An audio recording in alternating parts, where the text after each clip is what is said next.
नमस्कार, मैं रुचि भाग्य जी एस्ट्रो में आप सभी दर्शकों का फिर से स्वागत करती हूँ। पिछली वीडियो में हमने काल सर्प योग के बारे में बात की थी। आज हम उसके बारे में और जानेंगे और इसी की जानकारी देने के लिए आज हमारे साथ फिर से उपस्थित हैं आचार्य पंकज जी।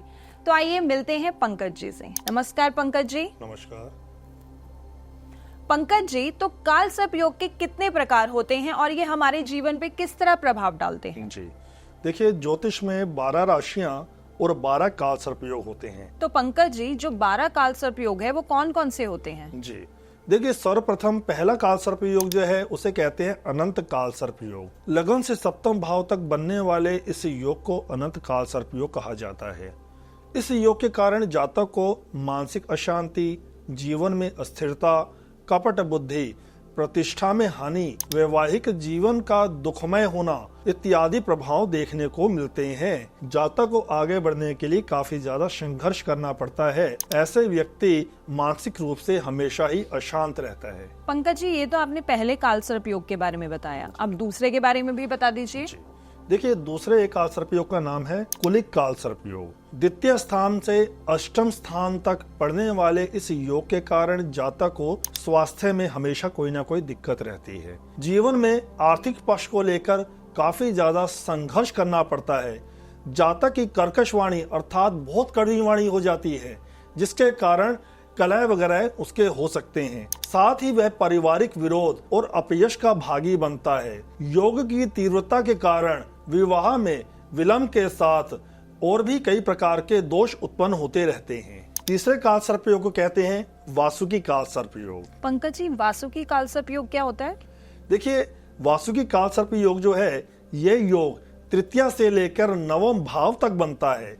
पारिवारिक विरोध, भाई बहनों के अंदर मन मुटाव होना, मित्रों से धोखा प्राप्त होना, भाग्य का उज्जवल न होना, व्यवसाय और नौकरी में कई प्रकार की रुकावटें आना, धर्म के प्रति नास्तिकता और कानूनी रुकावटें जीवन में देखने को मिलती हैं। धन वह जातक अवश्य कमाता है, परंतु कोई ना कोई बदनामी उसके साथ हमेशा ही जुड़ी रहती है। उसे यश, पद और प्रतिष्ठा पाने के लिए काफी ज्यादा संघर्ष करना पड़ता है। अब अगला काल सर्प योग क्या रहेगा पंकज जी, वो भी बताइए। जी, देखिए अगला जो काल सर्प योग होता है उसे कहते हैं शंखपाल काल सर्प योग। यह योग चतुर्थ से लेकर दशम भाव में निर्मित रहता है। इसके प्रभाव से व्यवसाय, नौकरी, विद्या अध्ययन इत्यादि पक्षों में रुकावटें आती हैं। काम काज में घाटा होता है। वाहन, मकान तथा कर्मचारियों को लेकर कोई ना कोई समस्या आती रहती है। आर्थिक स्थिति इतनी अधिक खराब हो जाती है कि दिवालिया तक होने के योग बन जाते हैं। पंकज जी, 4 काल सर्प योग के बारे में तो आपने जानकारी दे दी, अब 5वें के बारे में भी हमारे दर्शकों को बता दीजिए। देखिए 5वां जो काल सर्प योग होता है उसे हम कहते हैं पदम काल सर्प योग। पंचम से एकादश भाव में राहु केतु होने के कारण इसे पदम काल सर्प योग कहा जाता है। इसके कारण संतान सुख में कमी तथा संतान से दूरी उत्पन्न होती है। इस काल सर्प योग के कारण असाध्य रोग हो जाते हैं, जिनकी चिकित्सा में अत्यधिक धन का अपव्यय होता है। दुर्घटना एवं हाथों में तकलीफ हो सकती है। मित्रों एवं पत्नी के द्वारा विश्वासघात प्राप्त होने के योग ज्यादातर बनते दिखाई दिए हैं। यदि सट्टा, लॉटरी और जुए की लत हो तो इसमें सर्वस्व स्वाह हो जाता है। इसमें ज्यादा देर नहीं लगती। शिक्षा प्राप्ति में अनेक अवरोध उत्पन्न होते हैं। जातक की शिक्षा भी अपूर्ण रहती है। जिस व्यक्ति पर सर्वाधिक आप विश्वास करते हैं उसी से ही आपको धोखा प्राप्त होता है। सुख में प्रयत्न करने पर भी इच्छित फल की प्राप्ति नहीं होती।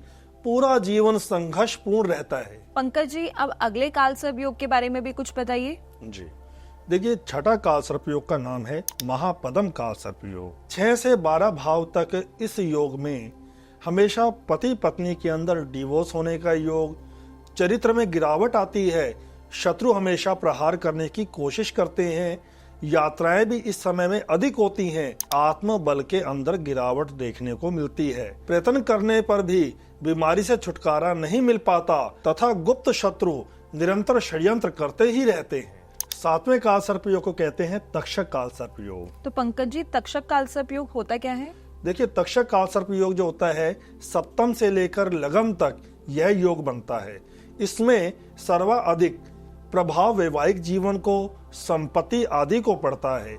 जातक को शत्रुओं से हमेशा ही हानि देखने को मिलती है और असाध्य रोगों से भी जूझना पड़ता है। पदोन्नति में निरंतर अवरोध आते रहते हैं। मानसिक परेशानी के कारण कोई ना कोई उपस्थिति परेशान करती ही रहती है। पंकज जी, अब 8वें काल सर्प योग के बारे में भी बता दीजिए। जी देखिए 8वें काल सर्प योग को कहते हैं कर्कोटक काल सर्प योग। अष्टम भाव से द्वितीय भाव तक कर्कोटक काल सर्प योग बनता है।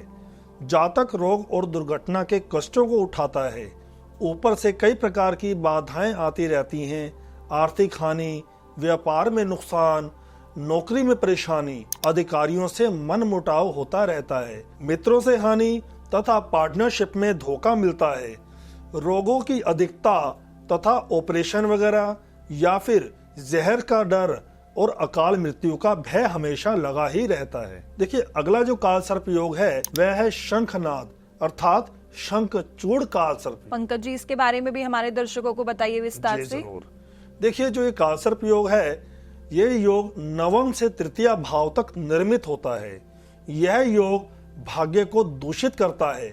व्यापार में हानि तथा परिवार में भी हानि होती है। अधिकारियों से मन मुटाव करवाता है। प्रशासनिक कार्यों में यह अवरोध उत्पन्न करता है। जातक के सुख में कमी देखने को मिलती है। पंकज जी, अब 10वें काल सर्प योग के बारे में भी हमारे दर्शकों को बता दीजिए। देखिए 10वां काल सर्प योग जो होता है उसे कहते हैं पातक काल सर्प योग। दशम से चतुर्थ भाव तक का जो योग होता है उसे पातक काल सर्प योग कहा गया है। दशम भाव के कारण व्यवसाय में काफी हानि देखनी पड़ती है। संतान पक्ष से भी दुख प्राप्त होता है। दशम और चतुर्थ भाव से माता पिता का सुख प्राप्त नहीं होता। अतः माता पिता, दादा दादी आदि के वियोग को सहना पड़ता है। राहु की महादशा और अंतरदशा में ये संभावनाएं और भी ज्यादा बढ़ जाती हैं। पंकज जी, अब 11वें काल सर्प योग के बारे में भी बता दीजिए। जी देखिए जो 11वां काल सर्प योग होता है उसे कहते हैं विषक्ता अर्थात विषधर काल सर्प योग। राहु केतु के एकादश और पंचम भाव में होने के कारण यह दोष लगता है। इस योग के कारण नेत्र पीड़ा, हृदय रोग, बंधु आदि का विरोध, अनिद्रा रोग आदि की स्थितियां उत्पन्न होती रहती हैं। जातक को जन्म स्थान से दूर रहने के लिए बाध्य होना पड़ता है तथा किसी लंबी बीमारी की संभावना भी बनी रहती है। पंकज जी, आपने स्टार्टिंग में बताया था कि 12 काल सर्प योग होते हैं। अब 12वें के बारे में भी बता दीजिए। देखिए 12वें काल सर्प योग का नाम है शेषनाग काल सर्प योग। द्वादश से छठे भाव के इस योग में जातक को शत्रुओं का हमेशा भय बना रहता है। साथ ही वह जातक निरंतर नुकसान उठाते रहते हैं। जिंदगी में कई प्रकार की बदनामियां सहन करने को मिलती हैं।